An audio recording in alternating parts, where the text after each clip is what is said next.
साथियों, स्वागत है आप सभी का एक बार फिर से मेरे चैनल पर। तो अब हम यहाँ पर अपने डीबीटी जेआरएफ की तैयारी या जो भी हमारे अपकमिंग एग्ज़ाम होने वाले हैं, उनकी तैयारी के क्रम में आज हम जिस पर्टिकुलर टॉपिक पे डिस्कस करने वाले हैं या कुछ क्वेश्चंस को हमने उठाया है, वो जो बेसिकली आपका पेपर है, जो कि आपका जेएनयू का पेपर हुआ था, तो इसके कुछ क्वेश्चंस को हम डिस्कस करेंगे। इससे आपके 2 यहाँ पे आउटकम निकलेंगे। पहला आउटकम ये है कि जो बच्चे फर्दर जेएनयू की प्रिपरेशन करना चाहते हैं, उनको एक आइडिया लगेगा कि जेएनयू के क्वेश्चन पेपर्स का क्या लेवल है, ठीक है? दूसरी इम्पोर्टेंट चीज़ है कि इस पेपर को कंडक्ट कराने वाली जो एजेंसी है वो एनटीए है। तो कहने का मतलब है कि हम उस व्यक्ति पे उतना हमेशा ध्यान रखेंगे कि जो हमारा एग्ज़ाम लेने वाला है। यानी कि अगर एनटीए कोई भी पेपर जो कि पीएचडी ओरिएंटेड पेपर कंडक्ट करा रहा है, तो वो कहाँ तक सोच रहा है या कहाँ तक वो जा रहा है, उस पे हम ध्यान रखेंगे ताकि कुछ मिलते-जुलते क्वेश्चन्स वो आप में भी डेराइव कर सकता है आपके सीएसआईआर या फिर आपके डीबीटी एग्ज़ाम में, राइट? तो इस चीज़ों को देखते हुए हम यहाँ पे कुछ क्वेश्चंस को सॉल्व करेंगे। तो इस वीडियो को अंत तक ज़रूर देखिएगा। राइट। इसमें ये मत जाइएगा कि ये क्वेश्चन जेएनयू के क्वेश्चन है तो इसको इससे हमें क्या लेना देना है, ठीक है? लेना देना आपको पड़ेगा, ठीक है? तभी काम बनेगा क्योंकि आपको हर पहलू पे उसको ध्यान रखना पड़ेगा, ठीक है? और जैसा कि मैं बार-बार बोलता हूँ कि आप रियल प्रैक्टिस आपकी यही सब है कि अगर आप केवल पढ़ाई करिए, खूब अच्छे से अपने कोर्स वर्क को कंप्लीट करिए मतलब जो भी आपका सिलेबस है और ये जो आपके ऑथेंटिक पेपर्स हैं, इन पेपर को सॉल्व करिए, ठीक है? जैसे आपके एनटीए जो-जो एग्ज़ाम कंडक्ट कराता है, मैंने जैसे आपको पता है आईसीएआर है, सीएसआईआर है, डीबीटी के एग्ज़ाम कंडक्ट कराता है।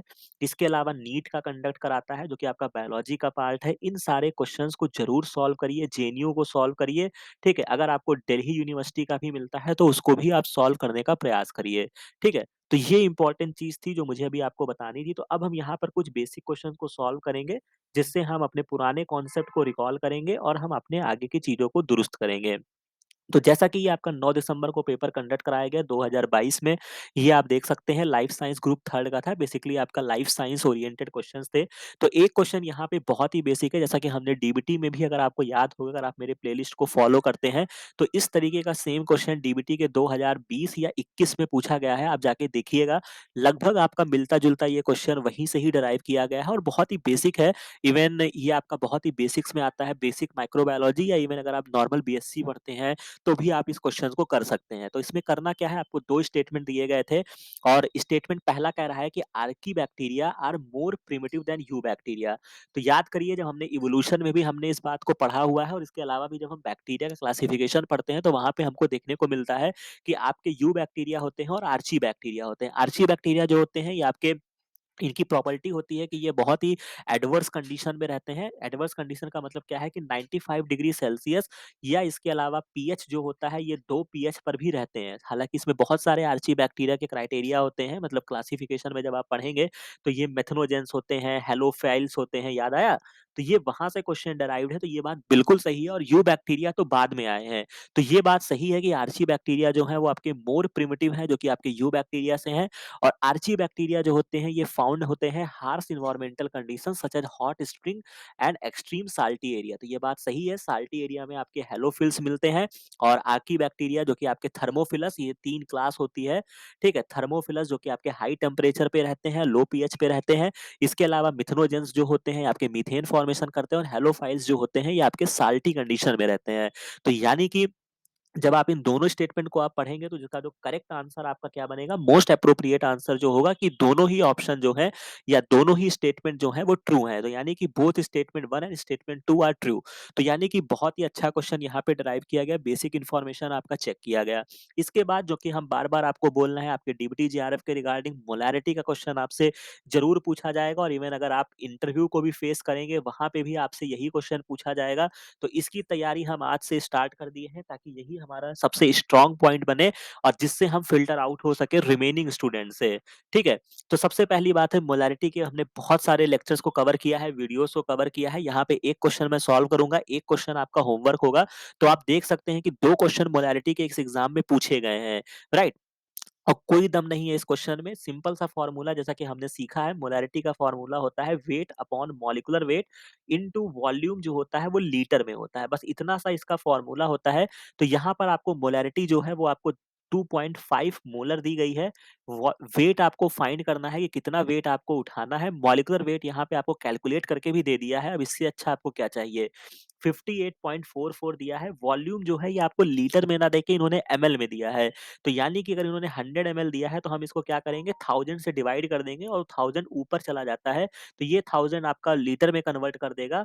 तो इस तरीके से जब आप इसको सॉल्व करेंगे, 2 जीरो यहाँ से ये कैंसल आउट हो जाएगा। फिर आप इसको क्या करेंगे, इसको आप मल्टीप्लाई करेंगे और जब आप इसको मल्टीप्लाई करेंगे, राइट, तो इसका जो फाइनल आंसर निकल कर आएगा वो 14.6 निकल के आएगा। आप इसको कैलकुलेट करके देख सकते हैं। तो बहुत ही सिंपल आपको फॉर्मूले में रखना है और हो सकता है कि शायद वहाँ पे मुझे नहीं, मैं तो इतना क्लियरली नहीं कह सकता हूँ, हो सकता है वहाँ पे अगर कैलकुलेटर अवेलेबल था तो बहुत ही अच्छी बात है, अन्यथा आप सिंपल कैलकुलेशन है मल्टीप्लाई करेंगे, आराम से आपको इसका आंसर मिल जाएगा। राइट, तो 14.6 हो जाएगा। इसके बाद इन्होंने दूसरा क्वेश्चन भी उसी तरीके से ड्राइव किया है, बट यहाँ पे इन्होंने आपका नॉलेज चेक करवाया है कि इन्होंने यहाँ पर क्या कहा है कि the amount of the NaOH required है to prepare 0.5 molar NaOH solution in 100 ml।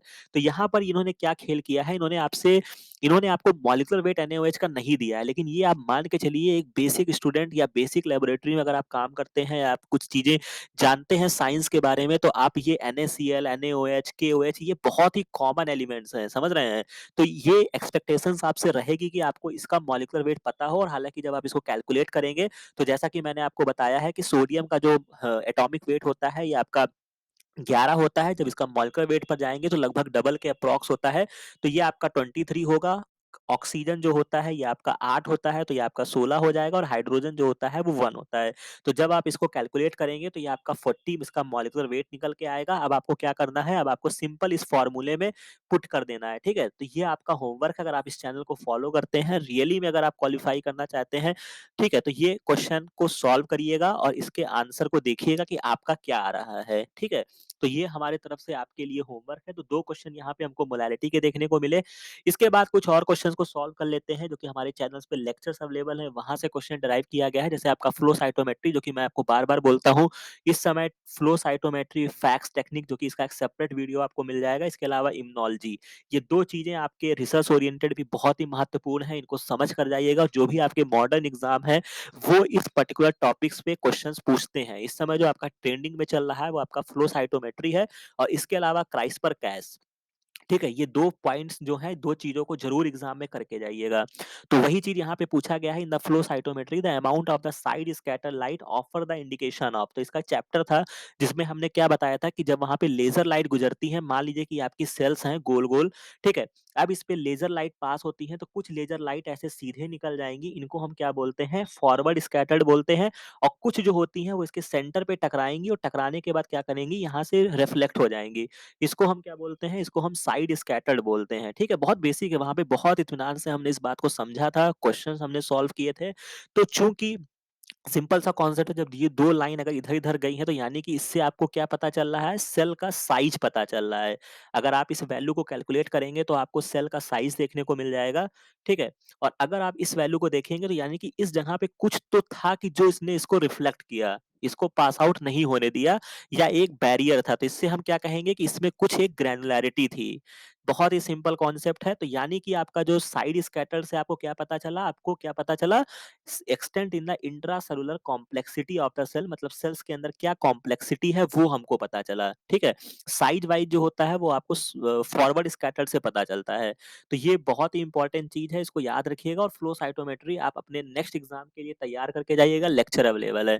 इसके बाद आपको बहुत ही जल्द एक लेक्चर आपको एलाइजा का मिलने वाला है, जो कि उस पर वर्क जारी है, जल्दी ही वो आपको लेक्चर प्रोवाइड कर दिया जाएगा। बस एक बेसिक कॉन्सेप्ट कह लीजिए या रटने वाला कॉन्सेप्ट कह लीजिए, मैं आपको दूंगा, उसको याद रखिएगा। और ये बहुत ही इंपॉर्टेंट क्वेश्चन है, method of the choice to detect the presence of serum antibody against human immunodeficiency virus patient. तो कहने का मतलब है जब हम एचआईवी के लिए टेस्ट करते हैं, ठीक है, तो इसमें 2 चीज़ें याद रखिएगा। एचआईवी के लिए जो एलाइज़ा किया जाता है, उसमें हम कौन से एलाइज़ा को यूज़ करते हैं, इनडायरेक्ट एलाइज़ा को करते हैं। बस इतनी बात याद रखिएगा, ठीक है? बाकी चीज़ों को हम बाद में समझेंगे। एलाइज़ा जब आप पढ़ेंगे तो वहाँ पे बहुत सारे वेरिएशन होते हैं, मतलब उनके बहुत सारे प्रकार होते हैं, जिसमें आपका सैंडविच एलाइज़ा आता है, डायरेक्ट एलाइज़ा होता है, इनडायरेक्ट होता है, कॉम्पिटिटिव होता है। तो हम उसको बहुत डिटेल में समझेंगे, बट जो एचआईवी के लिए यूज़ किया जाता है, वो क्या होता है, इनडायरेक्ट एलाइज़ा होता है। तो अगर आप इसको याद भी करना चाहो तो आई को आई से जोड़ दो, ऐसे भी देख सकते हो, इनडायरेक्ट को इनडायरेक्ट से जोड़ दीजिएगा, ठीक है, मतलब आई को आई से जोड़ दीजिएगा, या एचआईवी है या एड्स है उसको उस तरीके से आप इसको पर्टिकुलर चीज को लर्न करेंगे, राइट। तो ये बात हो गई है। इसके बाद जो आपको एक चीज़ और ध्यान रखना है कि जब कभी पूछा जाएगा कि कोई कन्फर्मेटरी टेस्ट आपको करना है एचआईवी के लिए, ठीक है? क्योंकि एलाइज़ा में तो अगर आपको मिल गया, लेकिन अगर आपको कन्फर्मेटरी टेस्ट चाहिए कि इस व्यक्ति को एचआईवी है, तो हम कौन-सा टेस्ट करेंगे? तब हम वेस्टर्न एक्सपेरिमेंट करते हैं, यानी कि हम वेस्टर्न ब्लॉटिंग करते हैं, ठीक है? ये एक एडिशनल इन्फॉर्मेशन यहाँ से लेते जाइए, तो जब भी आपको कन्फर्मेटरी टेस्ट कहा जाएगा, तो हम क्या आंसर करेंगे? वेस्टर्न ब्लॉट करेंगे। और अगर हमसे नॉर्मल पूछता है कि कौन से एलाइज़ा का यूज़ किया जाता है, तो वहाँ पे हम किसका यूज़ करते हैं? इनडायरेक्ट एलाइज़ा का यूज़ करते हैं। इसको कैसे करते हैं, इसको आने वाले समय में हम इसको डिटेल में समझेंगे, राइट? यहाँ तक बात क्लियर हो गई। इसके बाद एक क्वेश्चन आपका बहुत ही शानदार क्वेश्चन है, और इसी तरीके से मान के चलिए आपका 2022 का पेपर उठाइएगा, जहाँ पे डीबीटी ने सेक्शन ए में ऐसे ही मिलता-जुलता क्वेश्चन आपसे एब्जॉर्बेंस से पूछा था, ठीक है? जहाँ पे उन्होंने अननोन की कंसंट्रेशन आपसे पूछी थी, हालाँकि यहाँ पे उन्होंने ग्राफ ओरिएंटेड करके पूछा है, तो हो सकता है आपसे ऐसे भी पूछा जाए, ठीक है? तो इसमें आपका सिंपल सा कॉन्सेप्ट लगाऊँगा मैं, ठीक है? हालाँकि ये लॉरी मेथड से है, जो भी है।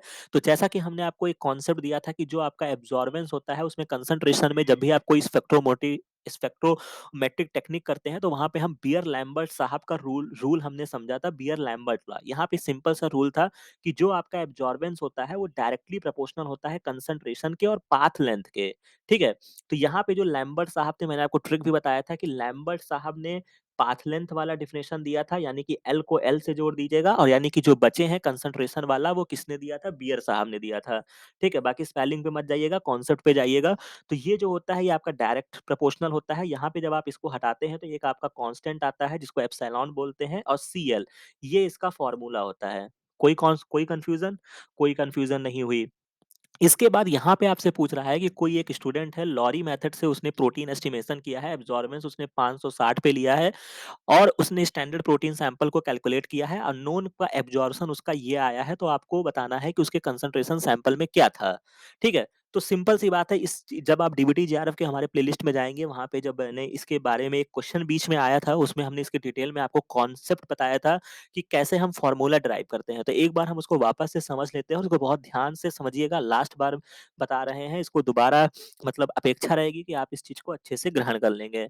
तो सीधा-सा एक कॉन्सेप्ट होता है, जब भी कोई चीज़ डायरेक्टली प्रोपोर्शनल होगी, तो जब आप उसका फ़ॉर्मूला बनाएँगे, तो उसका फ़ॉर्मूला जब आप बनाएँगे, तो वो डायरेक्टली प्रोपोर्शनल जब होती है, तो उसका फ़ॉर्मूला बनता है A1/C1 is equal to A2/C2। समझ रहे हैं? यहाँ पे गलती मत करिएगा कि A1 C1 और क्या कर देंगे आप A2 C2, ये मत करिएगा, ये गलती हो जाएगी आपसे, ठीक है? ये नहीं होता है।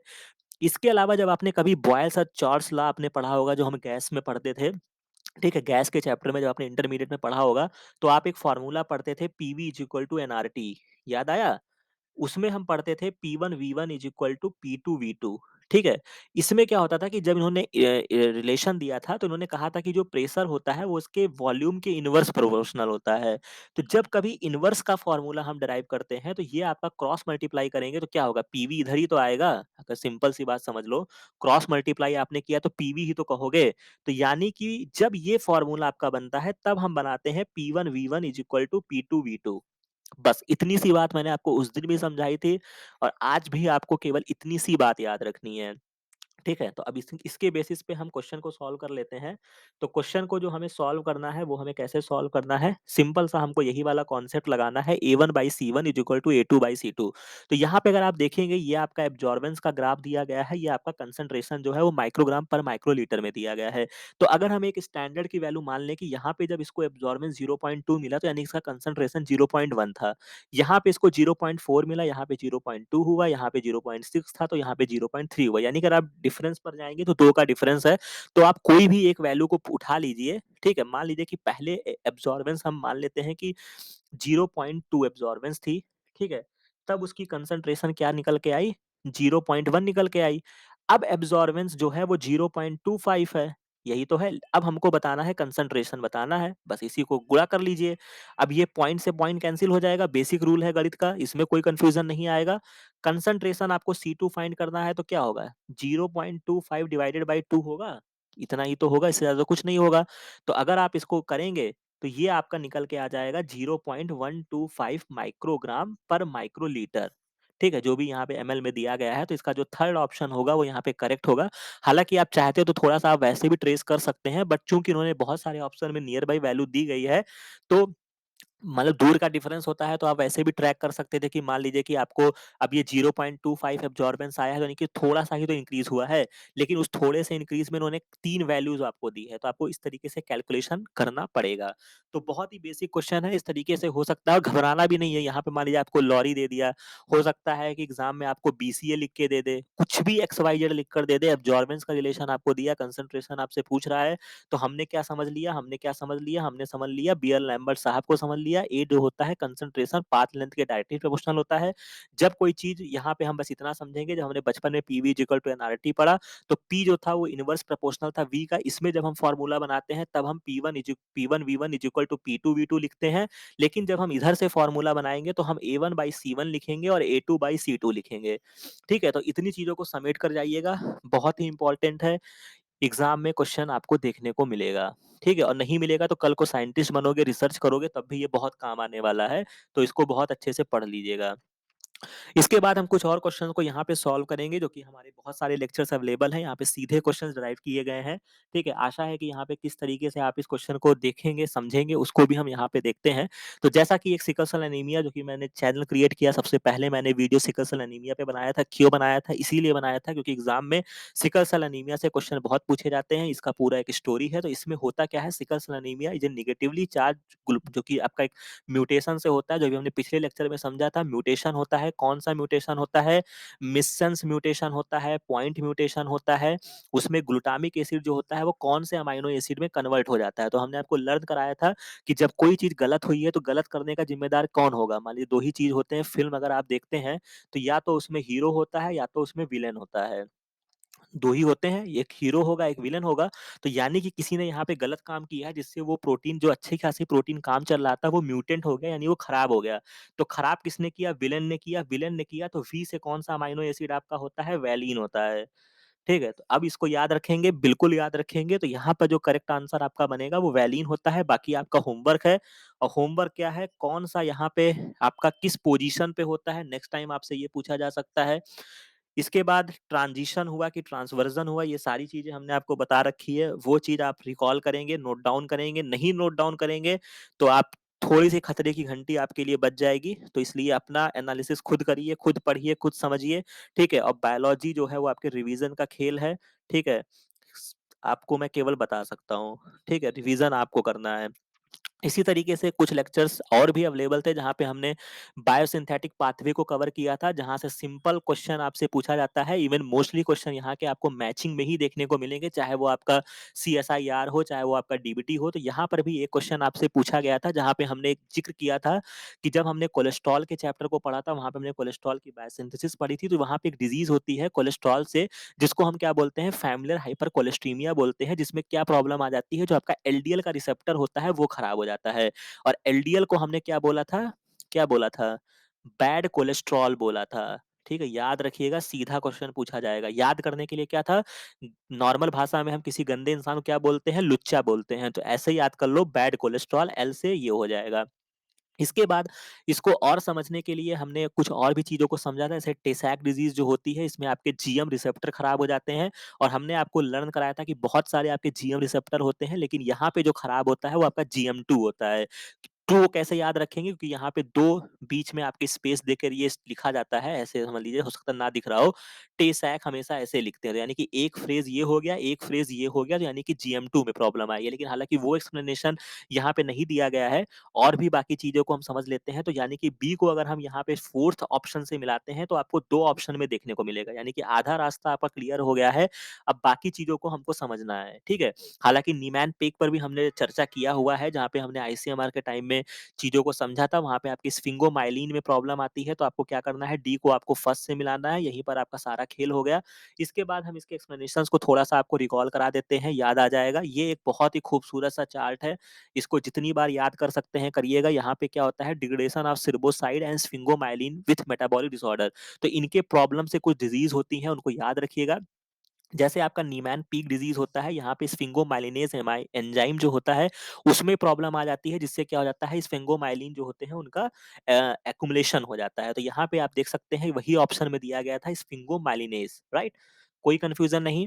इसी तरीके से आपका गैलेक्टोसिर्बोसाइड जो होता है, यहाँ पे अगर कोई डिज़ीज़ जब होती है जहाँ पे बीटा गैलेक्टोसाइडेज़ में प्रॉब्लम आती है, तो आपका क्रेब्स डिज़ीज़ होता है, इसी तरीके से आपका गाउचर डिज़ीज़ है और इसी तरीके से आपका और भी डिज़ीज़ हैं, ठीक है? यहाँ पे आपको शॉर्ट में भी एक मैंने यहाँ पे लगा दिया है, इनको बेसिकली आपका लिपिड स्टोरेज डिसऑर्डर इनको कहा जाता है, ठीक है? इनको याद रखिएगा। इसमें आपका जो पहला है निमैन-पिक है, जो कि आपका स्फिंगोमाइलिनेज है, ये आपका बहुत इंपॉर्टेंट है, इसको याद रखिएगा। फ्राइबर, गाउचर ये सारी चीज़ें याद रखिएगा और टे-सैक याद रखिएगा। टे-सैक में आपका हेक्सोएमिनिडेज़ एंजाइम होता है, इसमें प्रॉब्लम आती है और जीएम2 रिसेप्टर, ठीक है? तो मेजर स्टोरेज कंपाउंड जो होता है, यहाँ पे जीएम2 रिसेप्टर में प्रॉब्लम आती है, जीएम2 का एक्युमुलेशन होता है, इसको याद रखिएगा। इसके अलावा आपका फैब्री डिज़ीज़ है, ठीक है? तो टे-सैक पे हमको किससे मिलाना है? हमको किससे मिलाना है टे-सैक को? हेक्सोसामिनिडेज़ से मिलाना है और इसके अलावा आज हमको एक नई डिज़ीज़ यहाँ पे पता चलेगी, हालाँकि आप डिटेल में जब बायोसिंथेसिस पढ़ेंगे तो वहाँ पे आपका एनकाउंटर होगा। तो वहाँ पे एक आपका आई सेल डिज़ीज़ होता है जो कि ग्लूको एन एसिटिल ग्लूकोसन के फॉस्फोट्रांसफरेज़ में प्रॉब्लम आती है, तब ये डिज़ीज़ होती है। तो सिंपल सा आपको करना क्या है, समझ में आया ही होगा, ठीक है? इसमें कोई दो राय की बात नहीं है, नहीं समझ में आया है तो सिंपल सा क्या करिएगा, इसको एक अपने रफ पे नोट डाउन करिएगा, ठीक है? इसको अपने एक कॉपी जैसा मैंने आपको बता रखा है कि आप इसको एक कॉपी बना लीजिएगा, उसमें नोट डाउन करिएगा और उसके बाद इसके जो डिज़ीज़ हैं उनको नोट डाउन कर लीजिएगा, जो कि डिफेक्टिव प्रोटीन है और उसको रोज़ याद करते रहिएगा, ठीक है? ताकि अगर इस तरीके के क्वेश्चन आपको एग्ज़ाम में एनकाउंटर होता है तो आप उसको आंसर कर सकें। इसी तरीके से हमने सेल सिग्नलिंग आपको पढ़ाया है, वहाँ से बस आपके कौन-कौन से एग्ज़ाम्पल हैं, उनसे क्वेश्चन पूछा गया था। तो जैसे कि आपके ये 4 एग्ज़ाम्पल्स आपको दिए गए थे, तो जैसा कि हमने आपको एक कॉन्सेप्ट दिया था, तो सबसे पहले आपको कभी भी ऐसे क्वेश्चन्स को ट्रैक करना है, तो आप कैसे ट्रैक करेंगे? तो सबसे पहला क्या होता है कि आपके प्रोटीन के या तो आपके कोई मॉलिक्यूल जो होते हैं, या आपके प्रोटीन होंगे और या आपके स्टेरॉइड होते हैं, ठीक है? सेल मेम्ब्रेन आपकी होती है, तो सेल मेम्ब्रेन जो होती है, उसमें क्या होते हैं, जो आपके प्रोटीन के मॉलिक्यूल होते हैं, चूँकि ये लिपिड की बाइलेयर होती है, यही तो होता है, पूरा एक चैप्टर ही पढ़ा हुआ है भाई। लिपिड की बाइलेयर होती है तो इसमें से कौन चला जाएगा सेल के अंदर अगर जाना है? जो स्टेरॉइड के मॉलिक्यूल होंगे, स्टेरॉइड के मॉलिक्यूल जो होते हैं वो इसको पास करके जाते हैं, जब सेल्स के अंदर पहुँच जाते हैं तो उनके जो रिसेप्टर होते हैं या तो साइटोसोल में होंगे या फिर न्यूक्लियस में होंगे। ये 2 बातें हमने आपको बहुत अच्छे से रटाई थी और न्यूक्लियस में किसका रिसेप्टर का जो खूबसूरत एग्ज़ाम्पल आपका आता है, वो आपका थायराइड का रिसेप्टर होता है, ठीक है? और इसके अलावा जो आपके प्रोटीनेशियस हार्मोन होते हैं, उनके जो रिसेप्टर होते हैं, पी फॉर प्रोटीन हमने आपको बताया था और पी फॉर हमने आपको प्लाज्मा मेम्ब्रेन बताया था, ठीक है? तो यहाँ पे आपको ट्रेस करना था, सबसे पहली बार यहाँ पे न्यूक्लियर रिसेप्टर आपसे पूछ रहे हैं, तो सबसे आप पहचानिए कौन-सा आपका स्टेरॉइड का मॉलिक्यूल है। तो जब आप एस्ट्रोजन को आप देखेंगे, तो ये आपका स्टेरॉइड फैमिली में आता है, तो ये जो होता है, ये आपका पार करके अंदर की तरफ जाएगा, इसलिए हम न्यूक्लियर रिसेप्टर जो होगा बी को हम क्या करेंगे, फोर्थ से मिला देंगे। इसके अलावा जब आप और डिटेल में जाएँगे तो आपको रिसेप्टर टायरोसिन काइनेज आरटीके जो होते हैं, ये आपके एपिडर्मल ग्रोथ फैक्टर होते हैं। सी का आपको किससे कर देना है? सी का आपको फर्स्ट कर देना है। अगर आप इसको ट्रेस करेंगे तब तो आपको सारे ऑप्शंस आपके कैंसल आउट हो जाएँगे। जी protein couple receptor, GPCR, serpentine receptor, ये सारी चीज़ों के बारे में हमने डिटेल में चर्चा की थी। बीटा एंड्रोजेनिक रिसेप्टर इसको बोलते हैं, इसका जो एग्ज़ाम्पल होगा और एसिटिलकोलिन को अगर आप कॉमन सेंस से देखेंगे तो चूँकि एसिटिलकोलिन जो होता है, ये आपका नर्व इम्पल्स ट्रांसमिशन या मसल कॉन्ट्रैक्शन में हेल्प करता है, तो ये जो होते हैं ये पर्टिकुलर चैनल्स को एक्टिव करते हैं, चैनल्स को ओपन करते हैं। तो इसके लिए जो यहाँ पे इसका जो करेक्ट जो आप मैचिंग करेंगे वो आपके गेटेड आयन चैनल्स होते हैं। कोई कन्फ्यूज़न नहीं, तो यहाँ से इस तरीके से आपका ये आंसर बनेगा। नहीं समझ में आया है, इस पर्टिकुलर चीज़ को एक कॉपी पे नोट डाउन करिएगा और चिपका लीजिएगा अपने डेस्क पे, रोज़ सुबह-शाम इसको देखते रहिएगा। ठीक है? तो इस तरीके से हमने आपको यहाँ पे कुछ क्वेश्चंस को डिस्कस कर लिए हैं। इसके बाद एक क्वेश्चन जो कि आपका फ्रैप से पूछा गया, ये भी हमारा लेक्चर अवेलेबल है। ठीक है? इसको जाके वॉच आउट करिएगा, एग्ज़ाम में क्वेश्चंस पूछे जाते हैं। Fluorescence recovery after photo bleaching, वही क्वेश्चन यहाँ पे पूछा गया है कि lateral diffusion rate of the lipid at the plasma membrane को मेजर किया जा सकता है। तो कौन सी टेक्निक से हम ये मेजर करते हैं कि जो आपके प्लाज्मा मेम्ब्रेन में जो आपके लिपिड या प्रोटीन के मॉलिक्यूल होते हैं वो मूव करते हैं एक स्थान से दूसरे स्थान पे, और चूंकि ये लैटरल मूवमेंट करते हैं, मतलब इधर से इधर ही करते हैं, इसीलिए इसको हम क्या बोलते हैं, लैटरल डिफ्यूजन बोलते हैं। ठीक है? तो हम इसको मेजर कैसे करेंगे, fluorescence recovery after photo bleaching. ठीक है, डिटेल में ये लेक्चर अवेलेबल है, इसको जाके पढ़िएगा, बहुत ही इंपॉर्टेंट है, एग्जाम में आपसे क्वेश्चन पूछा जाता है और इसी के संदर्भ में आपका फ्रेट टेक्निक भी एक है, उसको भी जरूर पढ़िएगा और एग्जाम में करके जाइएगा। ठीक है? फिर इसके बाद आपका एक क्वेश्चन और पूछा गया है जो कि आपका मैचिंग से क्वेश्चन पूछा गया है कि आपका ये मेम्ब्रेन के कंपोनेंट है और उनके कंपोजिशन से आपको मैच कराना है। तो कोलेस्ट्रॉल जैसे एक लेक्चर अगर आप कोलेस्ट्रॉल तैयार करके जाएँगे और बहुत ही इंपॉर्टेंट कोलेस्ट्रॉल आपका सब्जेक्ट है, टॉपिक है जहाँ से एग्ज़ाम में क्वेश्चन बनते हैं। यहाँ पर भी आपको 2 क्वेश्चन देखने को मिल रहा है और आपके भी एग्ज़ाम में भी बहुत क्वेश्चन कोलेस्ट्रॉल से आने वाले हैं। तो कोलेस्ट्रॉल जब आप पढ़ते हैं तो उसकी स्टोरी आपका बाइल साल्ट पे या स्टेरॉइड हार्मोन का प्रिकर्सर होता है। ये हमने बहुत अच्छे से आपको रटवाया था। तो ए का आपको क्या करना है, 4 से टिक करना है, एक ही ऑप्शन में आपको देखने को मिलेगा। राइट, यहीं पर आपकी कहानी हो जाएगी और जब आप इसके बायोसिंथेसिस को पढ़ते हैं तो बीच में आपका मेलानिक एसिड बनता है, ठीक है? जो कि हमने फैटी एसिड्स की बायोसिंथेसिस में देखा था या इसी की बायोसिंथेसिस में जब आप देखेंगे तो वहाँ पर आपका फ्रेंसाइल पाइरोफॉस्फेट बनता था, याद आया? ग्रेनाइल, फ्रेंसाइल इस तरीके के आपके कई कंपाउंड बनते थे, 10 कंपाउंड कार्बन का, 15 कंपाउंड कार्बन का, ठीक है? तो ये जो होता है मेलानिक एसिड जो होता है ये आपका सी का सेकंड से आपको लगाना था, सिंपल सा आपका आंसर होगा। सेर्बोसाइड जो है नाम से ही है, ग्लाइकोसिर्बोसाइड से आपको मिला देना है, बी का फर्स्ट हो जाएगा और प्लाज्मोजेन जो होते हैं वो आपके सिंथेसाइज्ड फ्रॉम फैटी अल्कोहल, ठीक है? तो इस चीज को याद रखिएगा और सबसे इंपॉर्टेंट चीज जो आप यहाँ से सीख कर जा रहे हैं वो कोलेस्ट्रॉल आपका मोस्ट इंपॉर्टेंट चैप्टर है, इसको करके जाइएगा। बहुत अच्छे से हमारे लेक्चर अवेलेबल हैं, उसको उतना देख लीजिएगा, उतने से आपका कार्य हो जाएगा। राइट। अब यहाँ पर एक क्वेश्चन और जो कि पूछा गया है, चूँकि हम ऐसे क्वेश्चन्स पे फ़ोकस कर रहे हैं, जो आपके आगे आने की संभावना है या उसको हम आगे से याद कर लेंगे। तो बहुत सारे आपके जूलॉजी जब आप पार्ट पढ़ते हैं, वहाँ पे आपके बहुत सारे डिज़ीज़ होते हैं, जिसको ट्रांसमिशन करते हैं मॉस्क्यूटो, ठीक है? या उसके कॉज़ेटिव एजेंट आपसे ज़रूर पूछा जाता है। तो उसमें मलेरिया तो बहुत ही कॉमन डिज़ीज़ है, जो कि आपको पता ही होगा, प्लाज़्मोडियम स्पीशीज़ से होता है, याद आया? प्लाज़्मोडियम फ्लैसीपेरम इसका पॉजिटिव एजेंट होता है। मलेरिया की लाइफ साइकिल अगर मौका मिलेगा तो पढ़ लीजिएगा। वैसे भी एक दैनिक जीवन में आपको बहुत ही कॉमन डिजीज़ मिलेगा, तो ऐसा आपको करना भी चाहिए कि मलेरिया के बारे में आपको पता होना चाहिए। तो ये जो मलेरिया डिजीज़ होती है, ये आपका एनाफ्लीज़ मॉस्क्यूटो से फैलता है। ये आपने पढ़ा होगा, बहुत ही आसानी से आपको मिल जाएगा। तो ए का आपको फर्स्ट से मिलाना है, एक ही ऑप्शन में दिया गया है। इसके अलावा अगर आप लीशमानिया जाएँगे, जो कि आपको बहुत ही आसानी से मिल जाएगा, डोनोमनाई इसको बोलते हैं। काला-जार डिजीज़ होती है, याद आया? लीशमानिया से क्या होता है? काला-जार होता है। ठीक है? लेकिन क्या होता है, ये जो होती है, ये आपका इसका जो कुल ट्रांसमिशन जो करती है, वो कौन होती है? अगर आपने इसको पढ़ा होगा तो सैंड फ्लाई होता है। ऐसा भी आपसे पूछा जा सकता है, लेकिन जब इसका साइंटिफिक नेम पर जाएँगे तो इसको हम क्या बोलते हैं? फिलोबोटामस बोलते हैं। तो यानी कि डी का आपको क्या करना है? थर्ड से मिला देना है। तो डी का थर्ड आपको यहाँ पे देखने को मिल जाएगा। इसके अलावा लाइम डिज़ीज़ और चागस डिज़ीज़ को भी हम समझ लेंगे। लाइम डिज़ीज़ को हम स्कैपुलरिस से मिला देंगे। बी का फोर्थ ऑप्शन हो जाएगा और चागस डिज़ीज़ जो हो जाएगा वो आपका ट्राइटोमा से हो जाएगा। तो कुछ चीज़ें हैं, इनको याद रखिएगा, एग्ज़ाम में आपसे डेफ़िनेटली पूछा जाएगा और इसी तरीके से आपका एक और आपको याद रखिएगा, ट्रिपैनोसोमा, ठीक है? स्लीपिंग सिकनेस, ये बहुत इंपॉर्टेंट है, कॉज़ेटिव एजेंट में आपसे एग्ज़ाम में पूछा जाता है, जो कि आपका सीसी फ्लाई से होता है, उसको फैलाती हैं। ठीक है? ट्रिपैनोसोमा भी याद रखिएगा, राइट? तो ये सारी चीज़ें थी जो आपको हमें समझानी थी, ये पहला पार्ट था, इसके अलावा भी हम कुछ और क्वेश्चंस को देखेंगे, ठीक है? तो बाकी और भी क्वेश्चंस को हम सॉल्व करेंगे, राइट?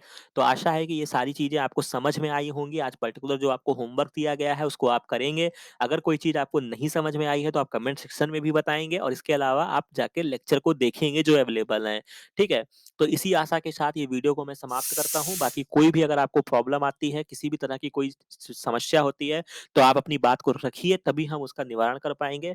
बाकी आशा है कि ये सारी चीज़ें आपको बहुत अच्छी लगी होंगी, समझ में आई होगी। बाकी मिलते हैं नेक्स्ट वीडियो में नेक्स्ट इन्फॉर्मेशन के साथ। Thank you very